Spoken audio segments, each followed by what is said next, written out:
नमस्कार प्रिय विद्यार्थियों, वी के नॉलेज इलेक्ट्रिकल में आप सभी का स्वागत है। एनसीबीटी आईटीआई के आपके पेपर चल रहे हैं और आईटीआई फर्स्ट ईयर वालों के लिए जो सीबीटी एग्ज़ाम हो रहे हैं, इलेक्ट्रिशियन थ्योरी के इंपॉर्टेंट क्वेश्चन आज की इस वीडियो में हम बताने वाले हैं। आपके पेपरों में ये क्वेश्चन आपको देखने को मिल सकते हैं। यदि एग्ज़ाम अभी तक नहीं हुआ तो इस पूरे वीडियो में बताए गए सारे क्वेश्चन पढ़ कर जाना। इससे पहले आपको इस वीडियो के डिस्क्रिप्शन में लिंक दिया हुआ है, वहाँ जा कर के हमारा एंड्रॉयड ऐप डाउनलोड करना है। ऐप में आपके लिए फ्री टेस्ट अवेलेबल है जो कि पूरी तरह से आपके परीक्षा पैटर्न पर आधारित है। जो भी आईटीआई का पेपर आपका होता है उसी लेवल के क्वेश्चंस आपको उस टेस्ट में मिलेंगे। तो ऐप डाउनलोड कीजिए और फ्री वाले टेस्ट अटेंड कीजिए। आइए आज के क्वेश्चनों से शुरू करते हैं। आगे बढ़ने से पहले रिक्वेस्ट रहेगी कि चैनल से पहली बार जुड़े हैं तो चैनल सब्सक्राइब ज़रूर कर लेना। हम इसी तरह के अपडेट और कंटेंट इस चैनल पर आपको प्रोवाइड करवाते हैं। और ये कुछ क्वेश्चन प्रीवियस एग्ज़ाम पेपरों में आए हुए हैं जो मोस्ट रिपीटेड है। देखो पहला सवाल पूछ रहा है कि BIS का पूरा नाम क्या है। सब बच्चे जानेंगे, अच्छे से करेंगे। पूरा नाम होता है ब्यूरो ऑफ इंडियन स्टैंडर्ड। तो ये रहा बी ऑप्शन में आपके सामने, ठीक है। कुछ एक अपने और है, उनको भी अगर आप याद रखें तो ठीक है, लेकिन मोस्ट आपका BIS का ही आता है। बाकी तो एम्प्लॉयबिलिटी स्किल में वो कुछ नाम डाल देते हैं। तो बी ऑप्शन होगा bureau of Indian standard. Hindi में बोलते हैं भारत की मानकीकरण संस्था, यानी एक ऐसी संस्था बनाई हुई है जो किसी भी पदार्थ के लिए, किसी मटेरियल के लिए, किसी इक्विपमेंट के लिए गुणवत्ता डिसाइड करता है। राइट, बी उत्तर करना है। अगला सवाल देखो, इस औजार का उपयोग क्या है। फर्स्ट ऑफ ऑल तो अगर मैं आपसे ये पूछूं कि ये औजार है क्या, तो साधारण शुद्ध हिंदी में तो इसे चिमटा बोला जाता है और इसका टेक्निकल भाषा में इंग्लिश नाम होता है पिंसर।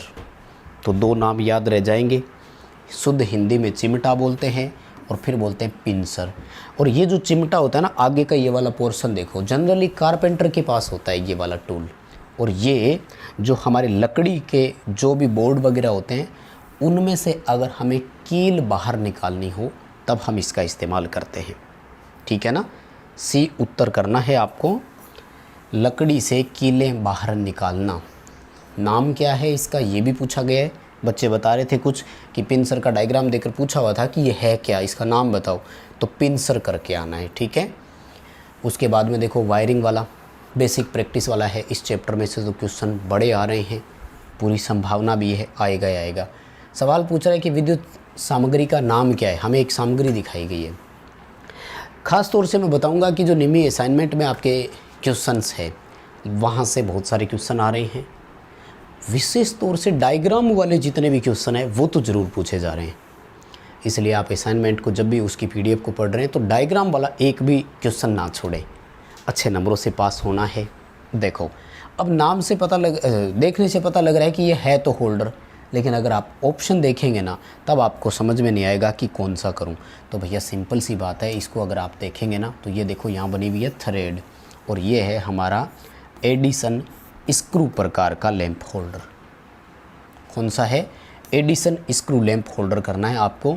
इस क्वेश्चन का आंसर आपको बी ऑप्शन वाला करके आना है।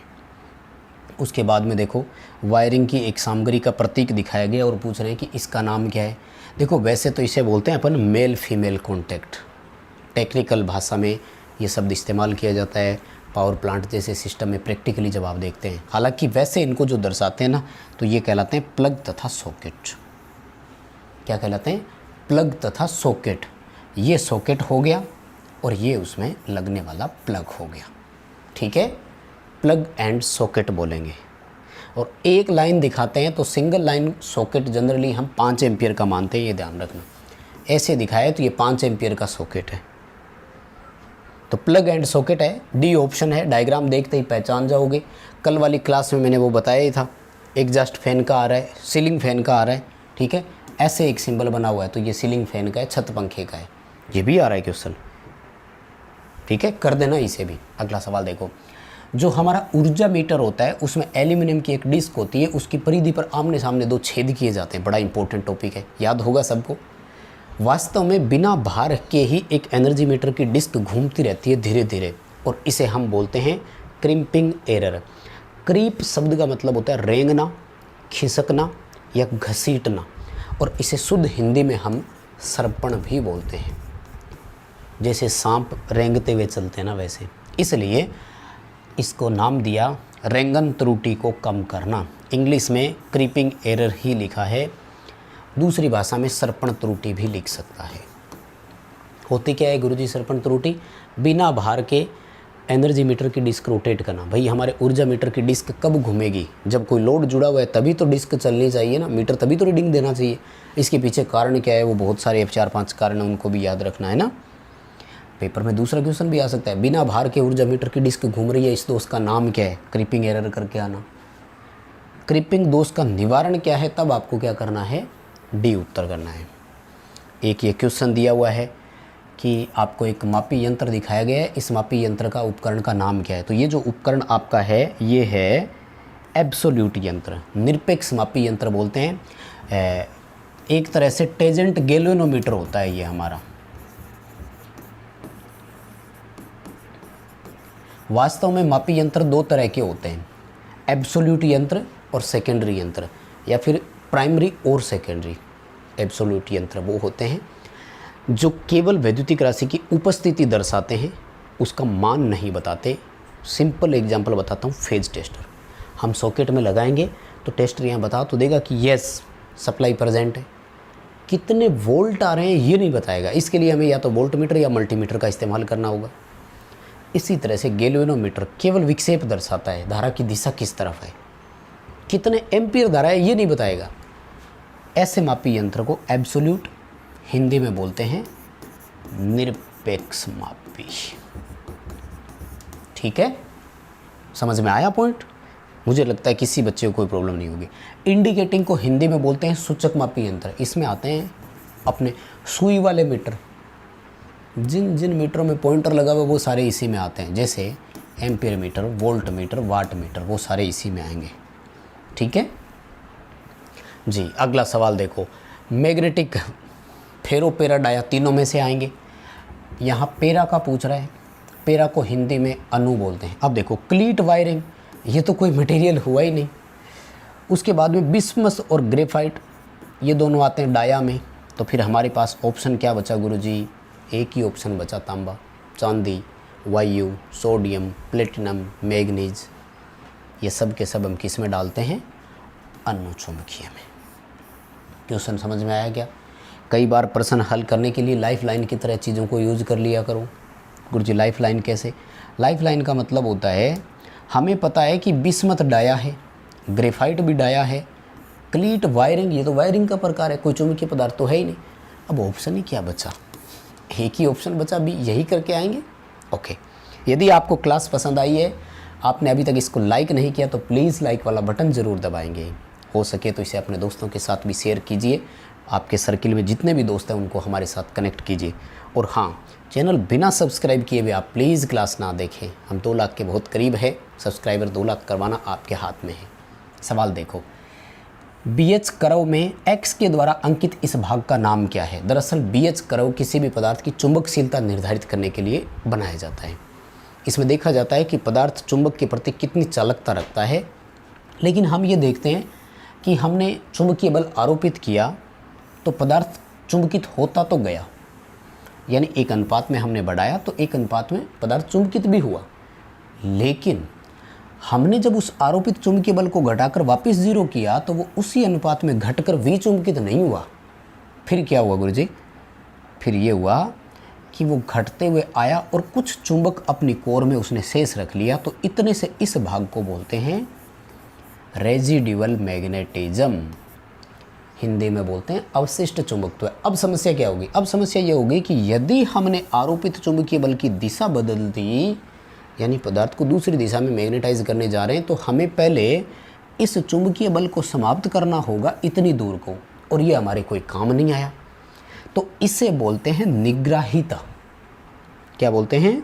निग्राहिता, प्रतिचुंबकन बल, और इंग्लिश में इसे बोलते हैं कोवर्सिविटी या कोवर्सिव फोर्स। इसका इस बार हो सकता है शुद्ध हिंदी लिखा हुआ आ जाए आपके लिए, तो इसे निग्राहिता बोलते हैं। निग्राही बल लिख सकता है, कोवर्सिव फोर्स लिख करके दे सकता है। ये प्रतिचुंबकन बल है, अवशिष्ट चुंबकत्व को समाप्त करने के लिए विपरीत दिशा में लगने वाला एक बल है। और इस पूरी प्रक्रिया को मैग्नेटिक डिगेजिंग बोलते हैं। इसमें और बताऊं आपको, संतृप्त बिंदु कौन सा है? संतृप्त बिंदु एक तो ये है और दूसरी साइड वाला जो ऊपर यहाँ आया था वो है। अवशिष्ट चुंबकत्व कौन सा है? एक तो ये है अवशिष्ट चुंबकत्व और दूसरा ऊपर था वो है, बस। और आरोपित चुंबकीय बल मैग्नेटाइजिंग फोर्स कौन से हैं? एच वाले हैं। ये लो सारे ऑप्शन बता दिए मैंने। क्लास तो इस तरह से कराएंगे कि बच्चा अगर पहली बार भी देखता है तो ज़रूर हमें सब्सक्राइब करेगा, आराम से समझ में आएगा। बताओ किसी को बताई हुई चीज़ समझ में नहीं आ रही हो तो अच्छे से पढ़ रहे हो, सवाल देखो। किसी भी मापी की सुग्राहिता यानी संवेदनशीलता की इकाई क्या होती है? बड़ा इंपॉर्टेंट क्वेश्चन है, खासतौर से प्रतियोगी परीक्षाओं में आता है। ओम प्रति वोल्ट होती है। सामान्य मामलों में ये कहा जाता है कि ये किलो ओम प्रति वोल्ट में होनी चाहिए। एक मापी की सुग्राहिता जितनी ज़्यादा होगी यथार्थता भी उतनी अधिक होगी, यानी मीटर की जितनी ज़्यादा सेंसिटिविटी होगी एक्यूरेसी उतनी ही हायर होगी, मीटर उतनी ही शुद्ध रीडिंग देगा। खैर अभी तो यूनिट पूछी है तो हम बी उत्तर करेंगे, ओम प्रति वोल्ट। वैसे किलो ओम प्रति वोल्ट होता है, ध्यान रखना जी। अगला सवाल, एक सूचक मापी यंत्र में कौन सा वो बल है जो सूचक में गति पैदा करता है? एग्जाम्पल देता हूँ, एक एम्पियर मीटर है, एक एम्पियर मीटर है 0 से 5 एम्पियर का। 0, 1 एम्पियर, 2 एम्पियर, 3 एम्पियर, ठीक है, 1, 2, 3, 4 और 5 एम्पियर। वो कह रहा है कि पॉइंटर इसका 0 पर था, पॉइंटर पर ऐसा क्या लगा जो उसे 0 से उठा करके 3 एम्पियर की तरफ ले आया? इसे बोलते हैं डेफ्लेक्टिंग टॉर्क, हिंदी में बोलते हैं विक्षेपक बल, और इसका दूसरा नाम होता है ऑपरेटिंग टॉर्क या प्रचालन बल। अभी आपको बी उत्तर करना है, डेफ्लेक्टिंग टॉर्क, विचलन टॉर्क।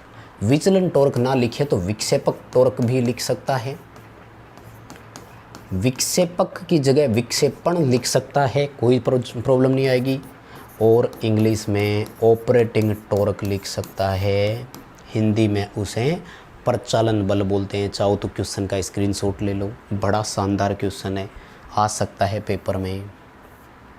कंट्रोलिंग टॉर्क का काम तो कंट्रोल करना होता है। यस, क्वेश्चन पूछ रहा है कि जो आपका अर्थ प्रतिरोध टेस्टर होता है वो किस सिद्धांत पर काम करता है? माय डियर, बड़ा इंपॉर्टेंट क्वेश्चन है। इंग्लिश में बोलते हैं फॉल ऑफ पोटेंशियल, हिंदी में बोलते हैं विभवपात विधि। विभवपात विधि का मतलब दरअसल क्या होता है कि हम जब अर्थ यानी पृथ्वी का प्रतिरोध नापते हैं तो इसके लिए हम एसी उपयोग लेते हैं, जबकि मेगर से इंसुलेशन प्रतिरोध नापते समय हम डीसी काम में लेते हैं।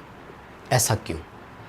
तो वास्तव में जो अर्थ होता है इसमें मिट्टी होती है, और हम सब जानते हैं कि मिट्टी में केमिकल पाए जाते हैं, यानी रसायन पाए जाते हैं।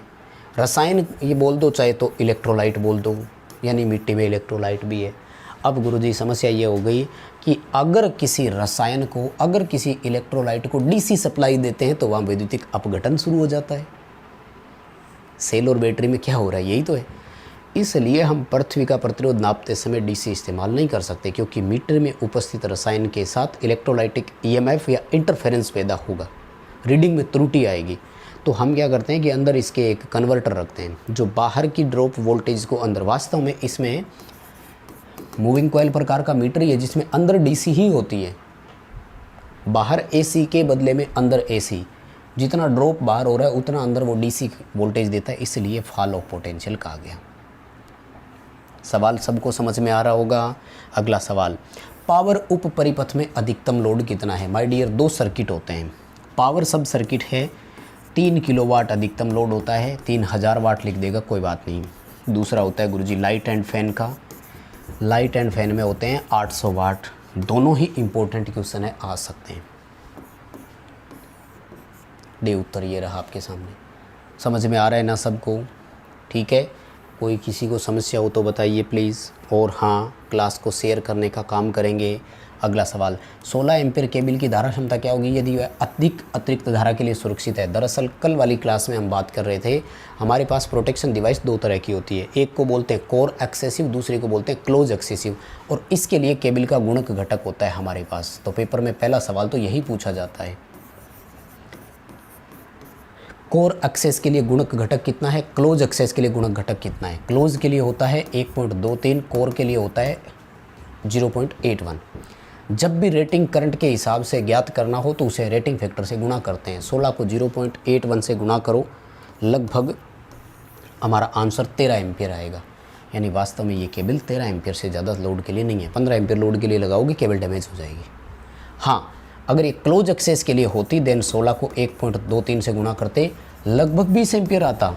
यानी इस केबल पर अगर आप 19 एम्पियर भी करंट डाल देते हैं तो भी कोई प्रॉब्लम नहीं होगी।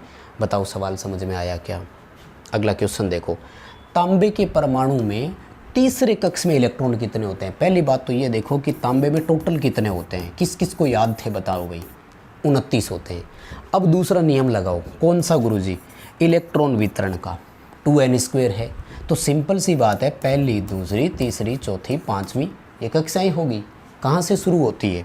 JKLM यहीं से तो शुरू होती है, या K से स्टार्ट होती है? सॉरी मैं भी भूल गया, K से होती है ना, KLMNOPQ 7 ऐसे ही तो होती है।